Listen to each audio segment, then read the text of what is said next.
Avec l'aide d'Akadosh Baruch Hu, nous allons commencer notre shiur. On a intitulé ce shiur avec un thème et un titre. Le thème, on a dit que ce serait un thème d'éducation.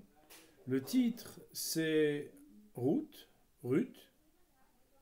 qui est fille de Moab et mère du Mashiach. Si on peut fermer la porte, s'il vous plaît. En réalité, quand on parle d'éducation, on parle du lien filial entre les parents et les enfants. Et comme on sait, quand on dit fille de Moab, ça veut dire descendante de Moab. Et quand on dit mère du Mashiach, c'est que le descendant de Ruth sera le Mashiach. Il me semble qu'autour du thème de la personnalité de Ruth à Moavia est inspiré d'un commentaire du Siftei Chaim, l'élève du Rav Dessler. Nous pourrons, Bezrat Hashem, répondre à plusieurs questions et donner des principes d'éducation. Notamment, il nous est arrivé dans plusieurs de nos shiurim d'expliquer un yesod, une idée fondamentale, qui est ce que Rav Dessler appelle Hinuch ve'aliyah. Hinuch ve'aliyah, c'est que dans la vie, il y a la famille dans laquelle on est, N-A-I-T, et un peu plus tard, il y a la famille que l'on compose. C'est-à-dire que dans la vie, eh bien, on a un foyer d'origine, et on va grandir. Et des fois, la famille qu'on va fonder, elle est différente de la famille dans laquelle on a grandi. Hen le tov, ven le mutav, dans le bon sens et dans le moins bon sens. Pourquoi ? Parce que tout simplement, eh bien, on évolue. Ça veut dire qu'on a un capital de base, et ce capital de base, c'est ce qu'on appelle le hinuch. C'est comme un cadeau d'Hachem. On ne choisit pas ses parents, on ne choisit pas sa famille. Il nous donne des capitaux, et ensuite, il y a ce qu'on appelle la aliyah. La aliyah, c'est ce qu'on va acquérir de par soi-même, c'est-à-dire le devenir de chacun. Certains, comme le disent le Rav Dessler, naissent dans des familles qui sont religieuses. Alors ils ne se posent pas la question est-ce qu'il faut faire Shabbat ou pas. D'autres se trouvent grandir dans des familles justement où il n'y a même pas le Shabbat, ni la cacheroute, et cette question n'est même pas posée. C'est quelque chose qui est totalement naturel chez eux. Et pourtant, les enfants peuvent évoluer dans un sens ou dans un autre. Ça s'appelle Hinuch et Aliyah. Ce sujet-là, on l'a déjà abordé. D'ailleurs, on l'avait appelé héritage ou hérédité. Et on avait d'ailleurs souligné ce que Rav Dessler avait mis en exergue concernant la personnalité de Lot. Juste au niveau généalogique, on va devoir parler donc de Ruth. Alors si on parle de Ruth, on est obligé aussi d'expliquer qui étaient ses ancêtres, comment sont-ils nés. Lot était l'ancêtre de Ruth. Et comme on le sait, Lot avait grandi chez Avraham Avinu. Il était le neveu d'Avraham. Le neveu d'Avraham, c'est pas peu dire. Il avait appris là-bas des choses extraordinaires. D'ailleurs, Lot, lorsque ses bergers se sont disputés avec les bergers d'Avraham, il y a cette fameuse formule où Avraham lui a dit Ima semol ve'emina, Ima yemin ve'asmeila. Si jamais tu vas à gauche, j'irai à droite. Si tu vas à droite, j'irai à gauche. Mais on ne restera pas ensemble. Et c'est comme ça que se sont séparés Avraham et Lot. Lot a pourtant gardé des traits de caractère très particuliers. Le plus particulier, c'était son hospitalité.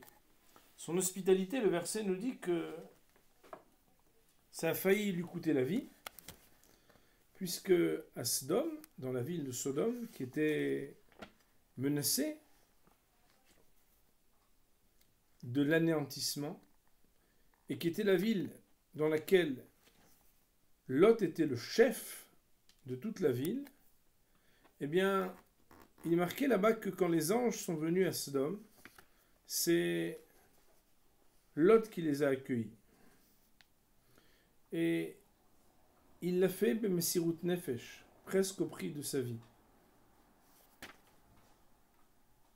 Le Chachamim, pourtant, quand ils vont parler du moment où Akadosh Baruch Hu va se rappeler du mérite qui pourra sauver Lot, alors que toute la ville va être détruite, on nous dit que parce qu'il s'est rappelé d'Abraham, alors il a laissé Lot en vie.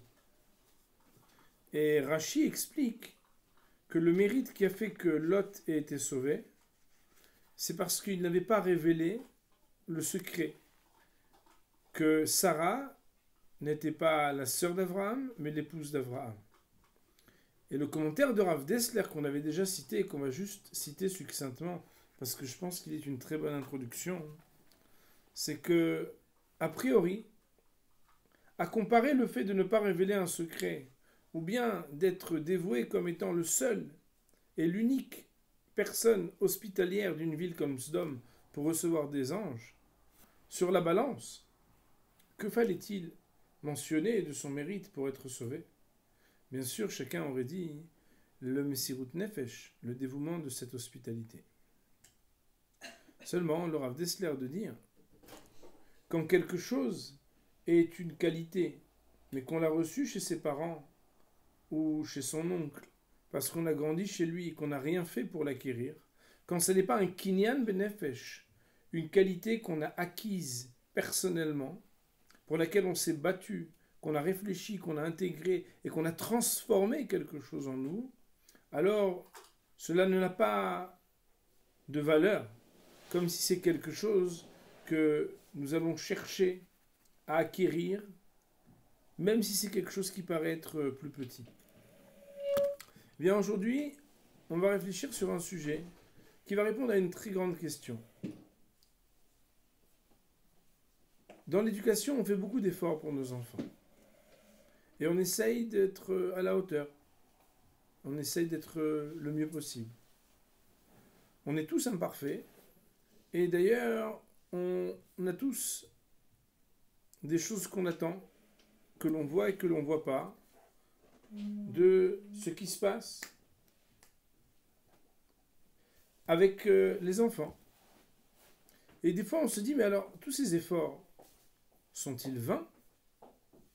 Comment est-ce que l'on s'investit et on ne voit pas que des principes amènent à l'accomplissement? D'ailleurs, c'est très surprenant, et ce sera aussi une deuxième question très forte à laquelle nous donnerons une réponse, c'est que parfois on voit des familles où il n'y a pas toute cette sniout, il n'y a pas toute cette Torah, il n'y a pas toutes ces mitzvot qu'on essaie de réaliser, chacun dans sa maison. Et de là-bas sortent des enfants qui sont des tzadikim. Bizarrement, on se dit, mais c'est pas possible. Dans chaque famille, alors il y a un tzadik. Des fois, on se dit, mais d'où il sort celui-là? C'est pas normal. Pourtant, il vient pas d'une famille ni de rabbani, ni de rabbaniot, et vice-versa. Alors, on peut se demander, mais comment ça fonctionne? Et à quoi bon s'investir autant si on ne sait pas exactement comment les choses vont évoluer? Alors, il y a dans la paracha, c'est-à-dire dans l'épisode de la Megillat Ruth, qui est la personnalité peut-être la plus importante de la femme juive, et qui en même temps est lue à Matan Torah, donc elle représente celle qui est un exemple pour recevoir la Torah, il y a une réflexion du Siftei Chaim qui est exceptionnelle. Et on va essayer de l'avancer doucement.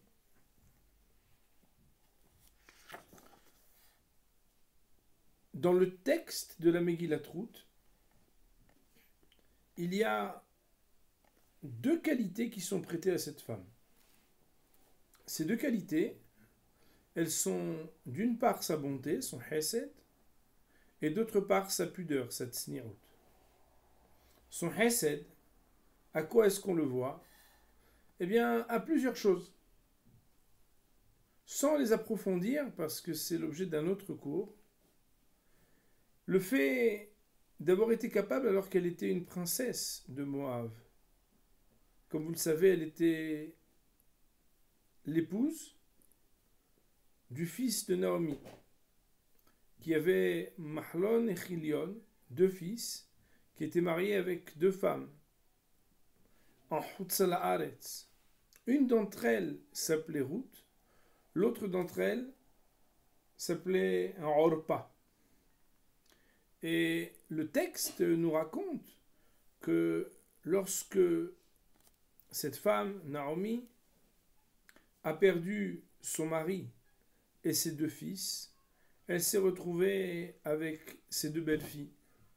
En général, vous savez que les belles-mères et les belles-filles, déjà, quand les fils sont bien portants, c'est pas toujours commode. Mais là, elle s'est retrouvée avec deux étrangères. Et il fallait penser à une séparation. Le texte nous dit que Naomi s'est adressée aux deux femmes qui étaient les épouses de ses fils et elle leur a dit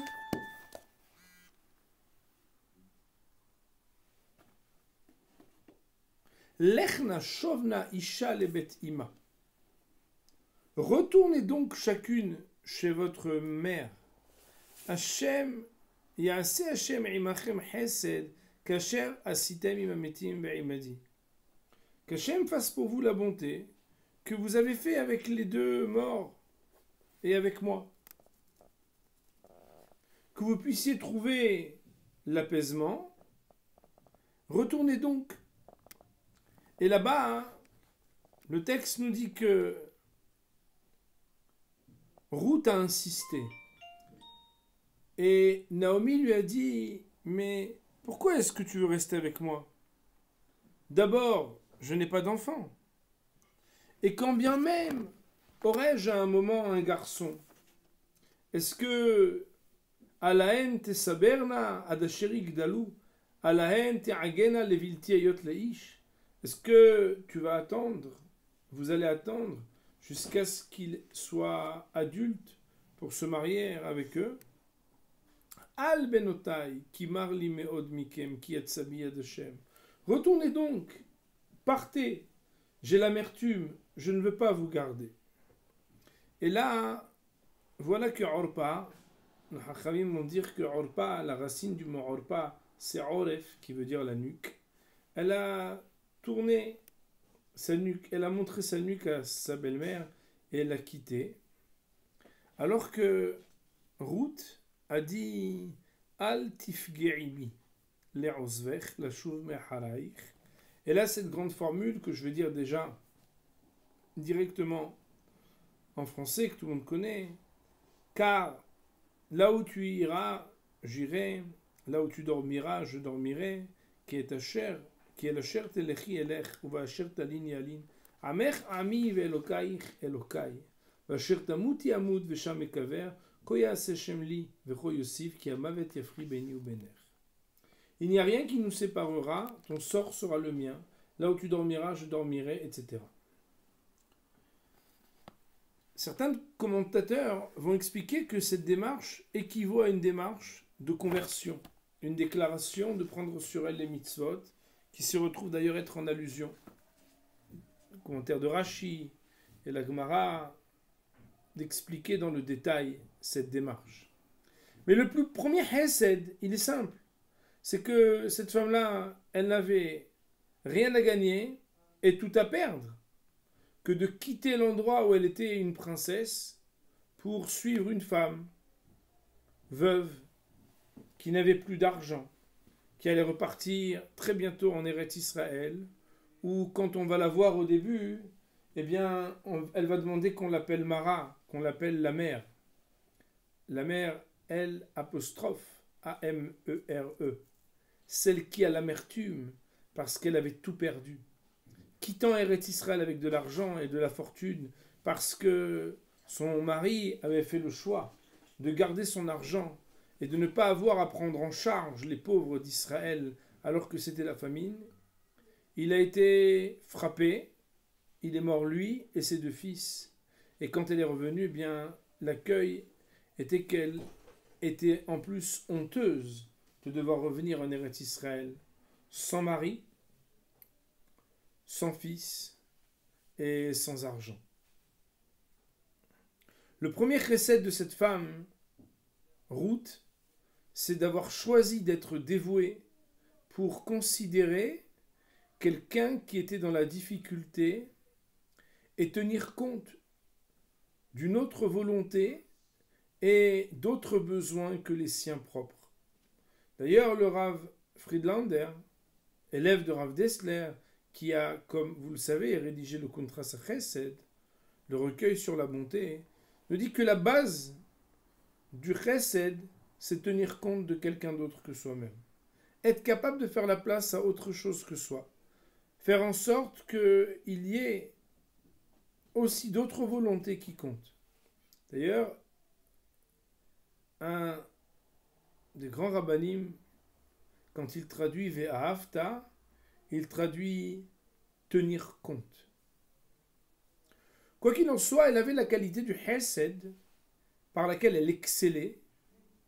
D'ailleurs, le verset va nous dire qu'il y a un Hesed qu'elle a fait qui est grand, et il y a un deuxième Hesed qui est ce qu'on appelle le Yiboum. Le Yiboum en français, je crois qu'on surnomme ça le Lévira, c'est le fait que lorsqu'une femme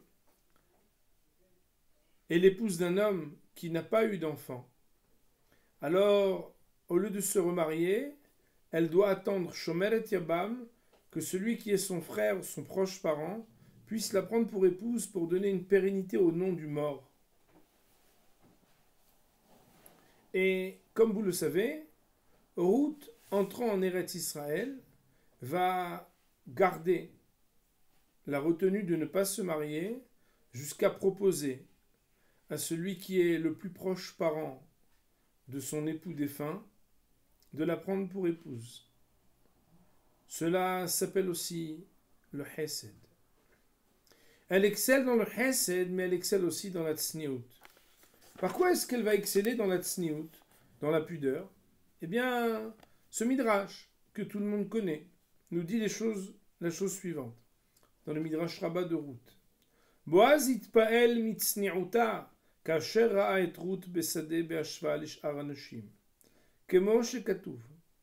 Boaz, qui était le chef de la région et qui était un parent, le deuxième plus proche parent de son ex-mari défunt, qui avait des propriétés de champs, avait observé une jeune femme qui était différente des autres, à propos de laquelle d'ailleurs il avait demandé mais qui est cette femme? Et les commentateurs de dire mais comment Boaz, celui de qui Rashi va pouvoir dire qu'il était encore plus tzaddik que Yosef. Comment est-ce qu'on peut penser qu'il a demandé quand il voyait une femme de loin qui est cette femme? C'est pas du tout correct de demander qui est cette femme, si ce n'est que elle s'était distinguée par des traits de caractère qui étaient absolument exceptionnels pour ce que représente une Eshet Haïl, une femme pieuse. C'est le Hesed et la Tzni'ut. Quelle Tzni'ut avait-il vu? Eh bien, le texte nous dit Kol anashim shohahot mitkofefot. Toutes les femmes qui doivent s'abaisser se penchent en avant, ou melaktot, et c'est comme ça qu'elles cueillaient dans le champ. Vezu yoshevet ou melaketet. Mais comme dans plusieurs dessins qu'on fait aux enfants pour leur apprendre les midot tovot de Ruth, eh bien, elle préférait s'accroupir. Pourquoi? Parce que comme ça, on ne voyait pas ses jambes. Elle avait la pudeur. Autre midrash, Kol anashim mesahakot imakot serim. Toutes les jeunes femmes qui venaient ramasser le leket, le shikha, les épis de blé qui étaient laissés, qui n'étaient pas ramassés, elles discutaient, elles rigolaient, elles blaguaient avec les jeunes moissonneurs. Vezu matsna'at atzma. Alors que cette jeune femme, elle se cachait, elle restait discrète, elle avait la qualité si choyée des femmes juives et si capitale, la tsni'out, la pudeur. Demande le Siftei Haim. Mais cette jeune femme était pourtant une Moabite. Moabite, ça veut dire deux choses. Ça veut dire qu'elle faisait partie du peuple de Moab, qui avait été réquisitionné, comme vous vous en rappelez peut-être, et sinon c'est dans quelques semaines que nous lirons ça dans la Torah, lorsque Balak et Bil'am ont vu qu'ils n'ont pas réussi à maudire le peuple d'Israël, qu'est-ce qu'ils ont fait? Alors ils ont engagé des jeunes femmes qui ont fait trébucher les Bnei Israël. Elles s'appelaient les Bnot Moab, les jeunes femmes de Moab. C'était des femmes qui ont fait trébucher par la prostitution des Bnei Israël pour ensuite leur dire de faire la Avodah Zara. Znout et Avodah Zara, par qui ça a commencé? Par ces jeunes femmes qui ont été engagées d'un peuple étranger pour tenter et faire tomber les Bnei Israël. Cette femme-là, Ruth, elle descend de Moab et elle peut exceller dans la tsni'out. Comment entendre une chose pareille? Par ailleurs, Hesed, la bonté. Mais comment est-il possible que descendante de Moab, elle ait pu exceller dans cette bonté? Voilà que la Torah nous dit Lo yavo Moavi bik al Hashem. On n'a pas le droit d'accepter des convertis de Moab. Pourquoi? Parce que il est marqué dans la Torah Al davar asher lo kidmu etchem balechem ou bemaim bederech betzetrem et Mitzrayim. Parce que lorsque vous êtes sortis d'Égypte et vous avez juste demandé un peu de pain et d'eau, ils ne vous ont pas accueillis. Ils ont préféré vous laisser crever de faim et d'eau plutôt que de vous donner à boire et à manger.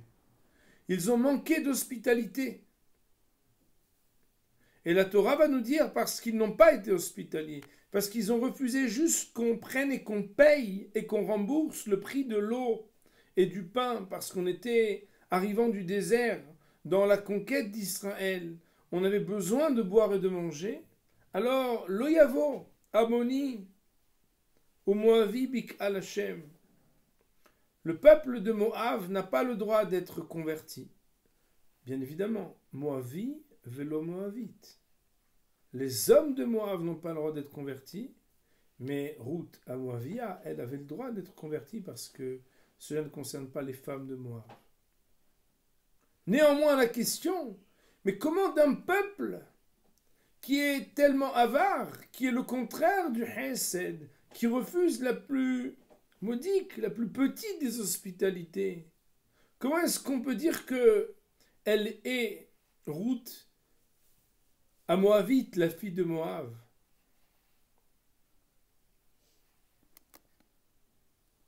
D'ailleurs, si on allait encore plus loin pour interroger la question de la tsni'out, et en même temps la conjuguer à parler de problème de Hesed, eh bien il faut savoir que dans la Torah, le Hesed, il peut être le surnom d'une relation incestueuse, d'une relation qui est interdite avec un proche parent, Barminan, qui s'appelle Erva.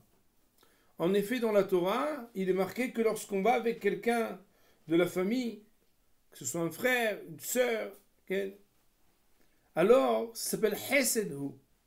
Hesed. Hesed, normalement, ça veut dire la bonté. Comment comprendre que ce soit ce mot qui soit utilisé?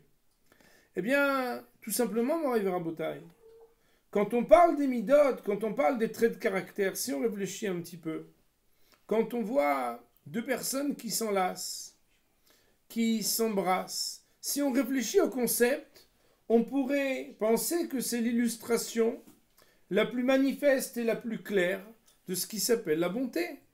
Donner à l'autre, apporter à l'autre, se rapprocher de l'autre. Seulement, c'est uniquement lorsque c'est permis que c'est du Hesed. Lorsque c'est mesuré et tempéré, que ça s'appelle du Hesed qui est voulu par Hachem. Et de la même manière que Halila, donner quelque chose qui est précieux à quelqu'un qui est un étranger, eh bien, ça n'est pas faire un cadeau. Un cadeau, c'est quand on donne de l'amour à quelqu'un qui est proche de nous. De la même manière, Moraï Verabotai, le Hesed, c'est lorsqu'il y a un lien qui ne devait pas être et qui pourtant se crée entre deux personnes. Eh bien, le Rav Friedlander de nous dire, mais à l'origine, c'est quand même énorme de rappeler que Ruth, si elle vient de Moab, Moab lui-même, l'ancêtre de Ruth, qui était-il? Eh bien, rappelons-le, même si peut-être ceux qui nous écoutent le savent, Moab est un enfant bâtard. Il est né à un moment où Lot s'était réfugié lorsque Sodome a été détruit, et il était là-bas seul avec ses deux filles. Et une a dit à l'autre, il faut qu'on fasse boire notre père parce que le monde est détruit.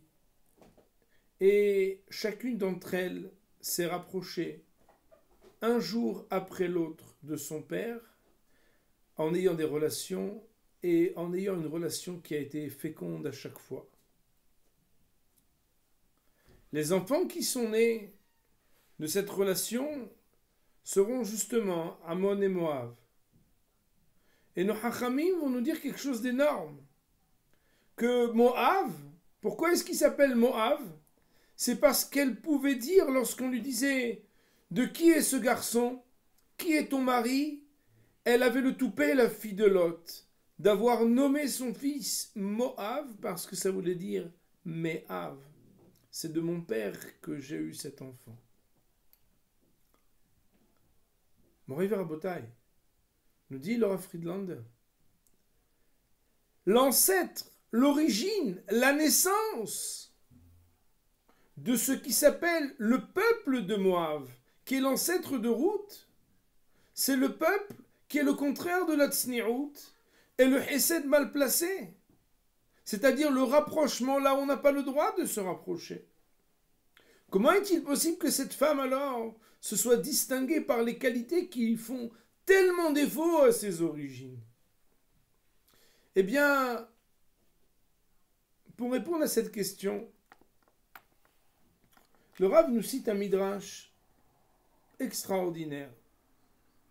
Il nous dit que dans le midrash, Rabbah, il est dit que elle, quand elle a dit Moab, elle parlait de son père.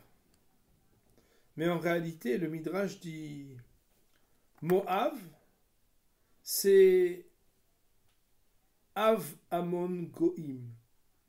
C'est le descendant d'Avram Avinu, cet enfant. Et nos Chachamim expliquent dans le Midrash Rabbah que ces deux femmes, même si elles ont très mal agi, et que d'après la halakha, ces enfants, s'ils étaient nés après que la Torah ait été donnée, ils auraient été considérés comme des mamzerim, comme des bâtards. Ça veut dire que c'est une relation qui n'est pas agréée par Akadosh Baruch Hu. Leur intention était quand même haute. Pourquoi? Je vous lis ce midrash qui est exceptionnel. Elles ont dit Loyou, mevakshot liznot et aviem. Leur volonté n'était pas d'aller chas v'shalom et de se rapprocher physiquement de leur père. Et la amrou lo bara kadosh baruch hu et haolam el alfiria orvia. Mais voilà qu'Akadosh Baruch Hu n'a créé le monde que pour la reproduction. Ça veut dire quoi que pour la reproduction? Il n'y a de sens au monde que lorsqu'on donne une pérennité au monde par cette mitzvah de la reproduction. Ve'areu harev kedora maboul. Et voilà que là où nous en sommes aujourd'hui, ce monde est détruit, comme à la génération du déluge. Croyant qu'il n'y avait donc plus personne qu'elles deux et leur père dans l'humanité. Mais alors comment est-ce qu'il va y avoir une suite à ce monde? Have lo milet otanu hakadosh baruch hu ela lekaymo mimenu. Déduisons donc que si Akadosh Baruch Hu nous a laissés seuls avec notre Père, c'est qu'il attend de nous que nous pérennisions l'espèce humaine par ce qui nous est donné comme ultime moyen de reproduction. Autrement dit, le Midrash vient émettre des réserves sur cet acte qui paraît énorme, gravissime, horrible. Et en même temps, le texte nous dit que Moab, elle a pu dire la fille de Lot, Moab, c'est avec mon père que je l'ai eu, sans en avoir honte. Comment comprendre qu'elle ait pu exceller des qualités qui a priori faisaient défaut à ses ancêtres, à ses racines, à ses origines? Alors là, je voudrais m'en arriver à Botaï, vous citer une Gemara qui est exceptionnelle et qui se trouve dans le traité de Bava Kama. Dans le traité de Bava Kama, il est marqué à la page Lamedhet que Akadosh Baruch Hu, parmi les peuples avec lesquels Hachem nous a ordonné de ne pas se battre et de ne pas faire de guerre, figuraient Ammon et Moab. Et il est marqué dans le texte que la raison pour laquelle Akadosh Baruch Hu a interdit au peuple d'Israël de combattre avec Moab, alors qu'il avait permis de combattre avec Midian, qui s'étaient pourtant associés ensemble pour faire trébucher les Bnei Israël. Et le texte nous dit c'est parce qu'Hachem de dire j'ai deux petits oisillons, tel que Rashi traduit ce mot Pereda, que je dois faire sortir de ces peuples, Ammon et Moab. Ruth à Moavia, Ruth du peuple de Moab, et Naama à Ammonite. Et Naama qui vient du peuple de Ammon. Autrement dit, Ammon et Moab auraient pu être détruits parce qu'ils le méritaient, comme d'autres peuples qui ont dû être détruits durant la conquête d'Eretz Israël. Mais la raison pour laquelle il fallait laisser en vie Ammon et Moab, c'est parce que de Ammon et Moab, plus tard, deux femmes devaient naître, qu'on appelle ici Pérédot. Ruth de Moab et Naama de Ammon. Naama sera une des femmes de Shlomo HaMelech, du roi Salomon.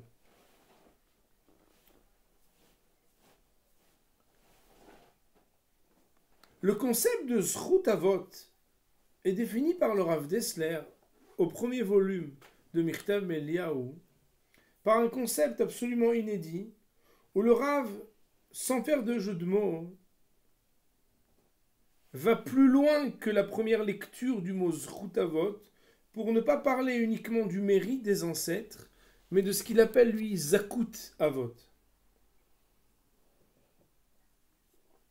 Zakut veut dire Zach, la pureté.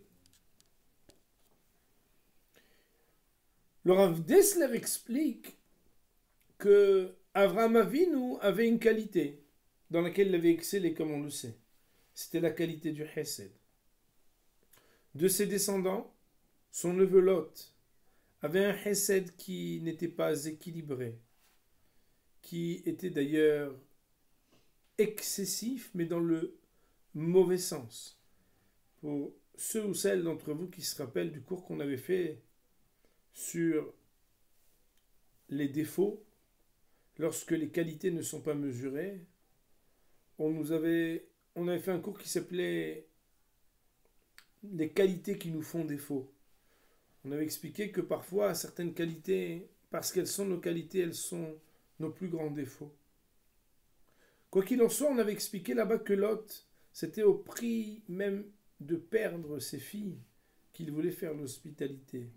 Il avait en lui une racine qui s'appelle le Hesed, parce qu'au niveau génétique, généalogique et hérédité, de potentiel spirituel, étant le descendant d'Avraham Avinu, il était capable de porter avec lui quelque chose du Hesed. Seulement, ce potentiel était présent, mais ce potentiel, il n'a pas été exploité convenablement. Il n'a pas été metoukan, c'est-à-dire qu'il n'a pas été arrangé et parfait. Dans chaque famille, nous dit le Rav Dessler, et son élève de reprendre cette idée, il y a des qualités fondamentales qui se trouvent être des qualités qu'on pourrait appeler ancestrales, qui nous viennent de nos ancêtres, qui avaient des traits de caractère excellents. Quand on parle d'Avraham, d'Yitzhak et de Yaakov, mais comme vous le savez, chacun d'entre nous peut observer chez ses proches, dans sa famille, des personnes qui ont des traits de caractère qui sont grands. Et il nous dit le Rav, eh bien, on n'est pas toujours à la hauteur de savoir continuer, révéler, pérenniser les valeurs qu'on a reçues chez nos parents.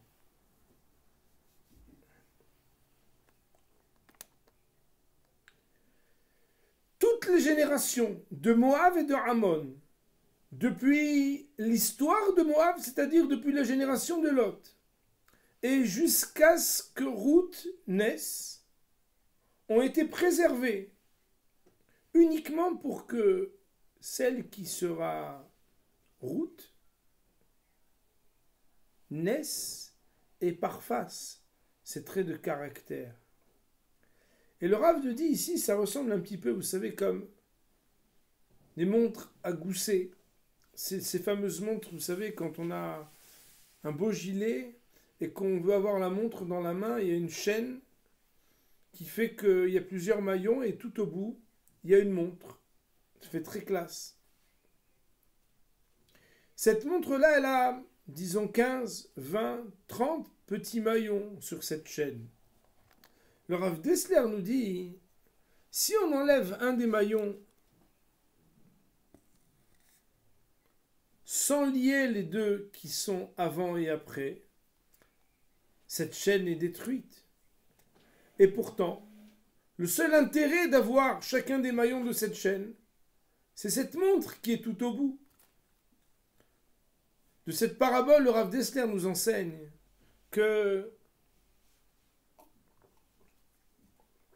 dans la famille Moab, qui avait pour ancêtre un père qui était né d'une relation interdite, parce que dans la racine, il y avait le Hesed de Avraham Avinu, qui n'avait pas encore trouvé autrement que dans la latence, le fait d'attendre qu'une génération vienne révéler enfin ce qu'étaient ses vraies qualités.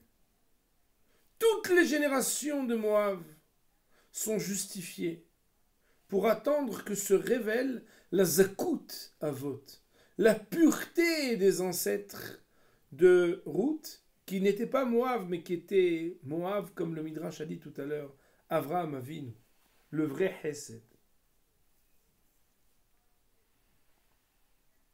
Qu'est-ce que ça nous révèle? Eh bien, ça nous révèle que dans chaque famille,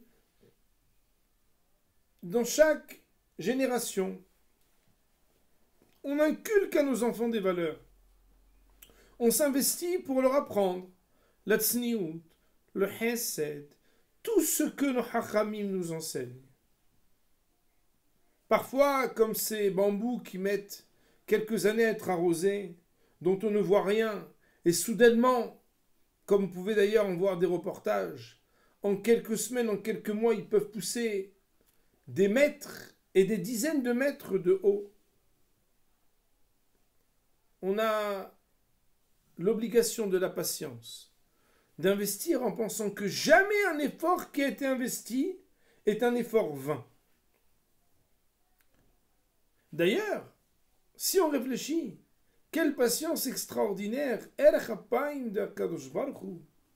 que toutes ces générations d'attente pour que émerge à la fin de tant de générations une personnalité comme celle de Ruth, qui était pourtant une princesse parmi un peuple de femmes qui étaient viles et impudiques.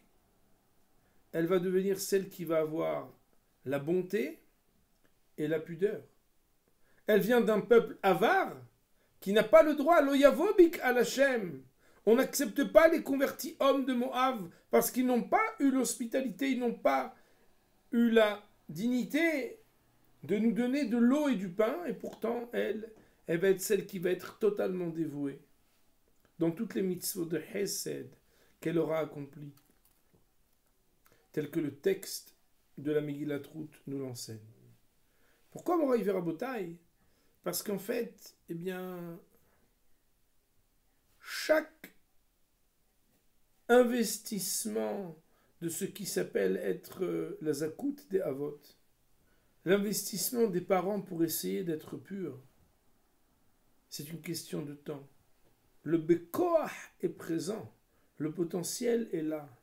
Le befoal, la réalisation, des fois, elle ne vient pas au moment où on le pense, et des fois même, pas à la génération où on le pense. Je vais vous lire des mots parce que je voudrais que tout le monde comprenne combien le Rav Dessler et son élève, le Rav Friedlander, touchent à un sujet qui, particulièrement, je pense, notre communauté française a pu voir dans la génération surtout qui a précédé. Il dit le Rav, car nous voyons פעמים רבות בחיי יום-יום, שממשפחה שרחוקה מתורה ומקיום המצוות, צומח בן צדיק ועובד השם. Il arrive bon nombre de fois au quotidien que l'on puisse constater et voir qu'une famille qui est pourtant loin de la Torah et de l'accomplissement des mitzvot, de cette famille pousse un enfant qui va être sadique et qui va servir à Kadosh Baruch Hu. Des fois, on entend dans les familles dire « Ah ouais, lui c'est le tzaddik de la famille. Ah ouais, lui c'est le rabbin. Ah ouais, lui c'est le religieux. » Mais d'où il vient celui-là? Il dit le Rav, Asibaï, Srut Avot, Zakut Avot. C'est qu'il y a quelque chose qui le relie par générations qui sont en dessous. Sheishrishu beyotse halotseem, nekudak kedosha. Il y a quelque chose qui était très pur et qui a été investi. Mettre à la hauteur de cet investissement, ayotse le fo'an, ahare arbe dorot. Des fois, ça met des générations avant de sortir. Moïse Rabotai, Ruth, elle descend de Moab. Ça veut dire qu'elle a peut-être, entre guillemets, le pire des pères auquel chacun d'entre nous n'aurait jamais voulu avoir. Et pourtant, les versets à la fin de Ruth, comme tout le monde les connaît, les derniers versets nous disent que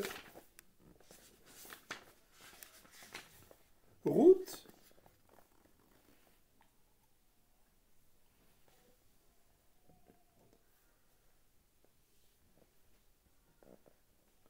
elle va avoir un fils qui s'appelait Oved, ou Avi Ishaï, Avi David.